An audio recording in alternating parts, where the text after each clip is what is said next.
दो बहुएं, चालाक बुआ और सास। दीपा और अनीता दोनों ही देवरानी और जेठानी थी।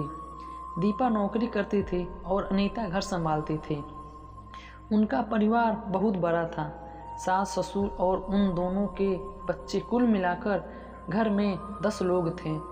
और आज कई सालों बाद उनकी बुआ सास अपने भाई के पास रहने आई थी। सुबह उठते ही बुआ जी ने देखा दीपा जल्दी जल्दी अपने काम निपटा रही थी। अनीता ने सबका नाश्ता बना दिया, जिस नाश्ते को दीपा ने सबको परोस दिया। इसके बाद दीपा ने खुद अपना टिफ़िन पैक किया और जॉब पे चली गई।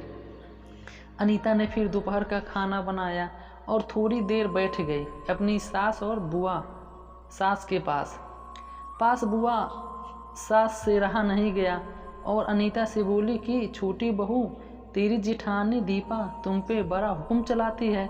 सुबह से देख रही हूँ रसोई घर में तू ही लगी हुई है। वो तो महारानी दिखावा करने के लिए सबको नाश्ता परोस रही थी, जैसे उसी ने बनाया हो। ये सुनते ही अनीता ने अपनी बुआ सास से की तरफ देखा और बड़ी प्यार से कहा, नहीं, ऐसी कोई बात नहीं है बुआ जी, दीपा बहुत ही अच्छी है। बुआ बोली, तू बहुत भोली है अनीता, पर मैं सब समझती हूँ। इतनी बूढ़ी मैं ऐसे ही नहीं हुई हूँ। अनीता ने अब रहा नहीं गया और वह बोली कि बुआ जी, आपको दीपा दीदी का बाकी सबको नाश्ता परोसना दिखा, मगर आपको ये नहीं पता कि उन्होंने मुझे डांट कर सबसे पहले नाश्ता करवाया, फिर चाय पिलाई और वो रोज़ ही मुझे सबसे पहले ही नाश्ता करवा देती है। वरना सबका नाश्ता बनाते तो मैं नाश्ता ही नहीं कर पाऊँ। वो मेरा कितना ख्याल रखती है। दीदी सुबह जल्दी उठकर मंदिर की सफाई करके फूल सजा कर रखती है और वो मुझे खुद से 1 घंटा लेट उठने को कहती है, क्योंकि मुझे उठते ही नहाकर सीधा रसोई में ही जाना पड़ता है। शाम को ऑफिस से आते वक्त दीदी बाज़ार से सब्जियां भी लेकर आती हैं, क्योंकि वो हमारे हस्बैंड रात को लेट हो जाते हैं और दीपा दीदी ने सासू माँ को बाज़ार जाने के लिए मना किया है, क्योंकि माँ जी अब 60 साल से ऊपर की हो चुकी हैं। कहीं बाज़ार जाते वक्त तकलीफ़ न हो जाए, वैसे भी उन्हें घुटनों की परेशानी है। और जब माँ जी को घूमने का मन होता है तो दीपा दीदी छुट्टी करके खुद उनको घुमाने लेकर जाती हैं। और हाँ बुआ जी, दीपा दीदी रोज़ शाम को आकर खाना बनाने में मेरी खूब मदद करती हैं। चाहे वो कितनी भी थकी हुई हो, वो मेरी जिठानी ज़रूर हैं, मगर वो मुझे अपनी छोटी बहन ही मानती हैं और मैं उन्हें बड़ी बहन मानती हूँ। सब सुनते ही बुआ चुप हो गई। शायद उनकी चुगली अनीता के आगे फेल हो गई।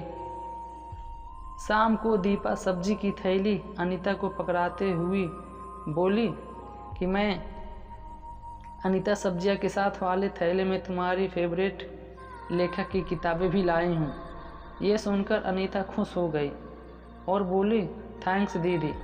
अनीता सब्जी की थैली किचन में रखी और किताब रखने अपने कमरे में चली गई। तभी बुआ जी ने दीपा को आवाज़ दी, बड़ी बहू जरा यहाँ आना। दीपा बोली, जी बुआ जी। तभी बुआ बोली कि तुम इतनी मेहनत करके कमाती हो और ऐसे ही फालतू किताबें खरीद कर पैसे को बर्बादी कर रही हो, वो भी अपनी देवरानी के लिए। वो तो वैसे भी घर में करती है। तुम दिन भर मेहनत करती हो और वो घर पर आराम करती है। इस बात पर दीपा मुस्कुराई और बोली, क्या बुआ जी, आराम? और अनीता, उसे तो कह कह कर आराम करवाना पड़ता है। सुबह से बेचारी लगी ही रहती है। किचन में सबकी अलग अलग पसंद, मेरे और उसके मिलाकर 4 बच्चे का टिफ़िन सब वो करती है। फिर भी उसके चेहरे पे हमेशा एक सुंदर सी मुस्कान ही रहती है। सुबह की चाय पीने का भी समय नहीं रहता उसे, और जब दोपहर बच्चे आते हैं फिर उनका खाना, उनकी पढ़ाई सब वही देखती है। वो है, इसलिए मुझे बच्चों की चिंता भी नहीं रहती है और मैं अपना पूरा ध्यान ऑफिस में पर लगाती हूँ। कुछ दिनों पहले ही प्रमोशन मिला है।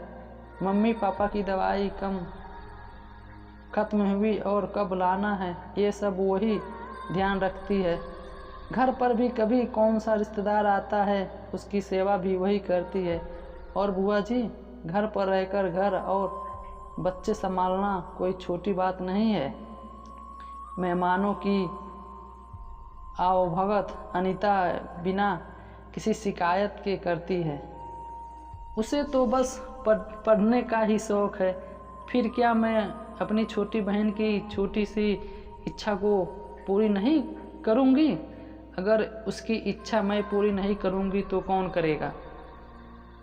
अब तो बुआ की पूरी तरह से ही बोलती बंद हो चुकी थी। फिर दीपा भी अपने कमरे में चली गई। ये सारी बातें दीपा की सास पीछे खड़ी हुई सुन रही थी। वो बुआ के पास आकर बोली कि दीदी, ये दोनों देवरानी जेठानी जरूर है, मगर इनका प्रेम दो सगी बहनों से भी ज़्यादा बढ़कर है। ये दोनों ही एक दूसरे का अधूरापन पूरा करती हैं। मेरे घर की मजबूत नींव है ये दोनों। पहले मैं एक बुरी सास थी और हमेशा ही मैं इनको लड़ाने की ही सोचती थी, लेकिन इनके प्रेम के आगे मैं पिघल गई। और वैसे भी इनको लड़वाकर क्या नुकसान तो हमारा घर का है न, इसलिए मैं भी इसके ही प्रेम में मिल चुकी हूँ। लेकिन ये बातें दीपा और अनीता की बुआ सास को समझ नहीं आई और वो मुंह घुमाकर अपने कमरे में चली गई, क्योंकि वो तो इनको लड़वाने ही आई थी। लेकिन दीपा और अनीता जैसी बहू के बीच दरार पैदा करना बिल्कुल नामुमकिन था। और दोनों दोस्त, अगर दीपा अनीता जैसी बहू बेटी हर घर में हो तो उनके प्यारे घर को बड़ी से बड़ी ताकत भी नर्क नहीं बना सकती। वाकई में ऐसे बहू हुए हर घर में हो तो हर एक घर स्वर्ग बन सकता है। आप इस कहानी के बारे में क्या कहेंगे दोस्तों? हमारे चैनल को सब्सक्राइब कीजिए, ज़्यादा से ज़्यादा शेयर कीजिए, लाइक कीजिए।